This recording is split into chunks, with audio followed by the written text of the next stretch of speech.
नमस्कार। आजको प्रमुख समाचारमा तपाईहरूलाई स्वागत छ।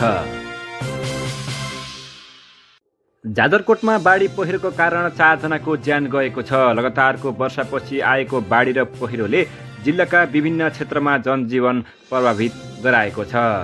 विशेष गरी भेरी नगरपालिका 2 को सिराङ क्षेत्रमा बाढी पहिरोले ठूलो जोखिम निम्त्याएको छ। घटनामा 4 जनाको ज्यान गएपछि उक्त क्षेत्रका स्थानीयवासी थप जोखिममा परेका छन्।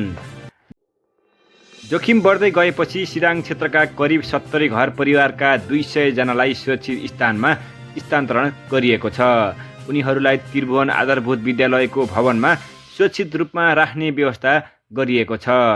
त्यस क्षेत्रमा लगातार वर्षा भइरहेकाले बाढी र पहिरो आउन सक्ने जोखिम कायमै रहेको छ। त्यसैले स्थानीय प्रशासनले जोखिमयुक्त क्षेत्रका बासिन्दालाई सतर्क रहन र आवश्यक परे सुरक्षित स्थानमा जान आग्रह गरेको छ।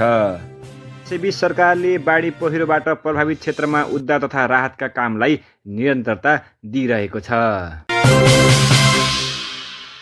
अब लागौँ अर्को समाचारतर्फ। देशभरि खाना पकाउने एलपी ग्यासको चरम अभाव भइरहेका बेला ग्यास विक्रेता महासङ्घ नेपालले उद्योग र विभिन्न नामका बिक्री केन्द्रबाट भइरहेको ग्यासको प्रत्यक्ष बिक्री तत्काल रोक्न सरकारसँग माग गरेको छ।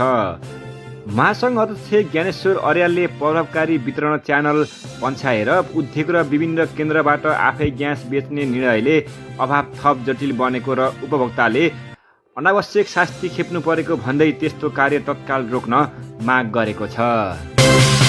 राष्ट्रिय स्वतन्त्र पार्टीका सभापति रवि लामिछानेको चीन भ्रमण स्थगित भएको छ। यसअघि अगस्त महिनाको दोस्रो साता चीन जाने तयारी भए पनि आन्तरिक तयारीका कारण भ्रमण सेप्टेम्बरको दोस्रो साताका लागि सारिएको बताइएको छ।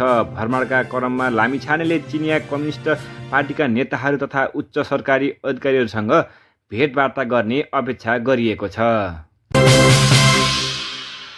अब सुन चाँदीको बजारतर्फ लागौँ। नेपाली बजारमा आज सुनको भाव प्रति तोला 3600 रुपैयाँले बढेको छ।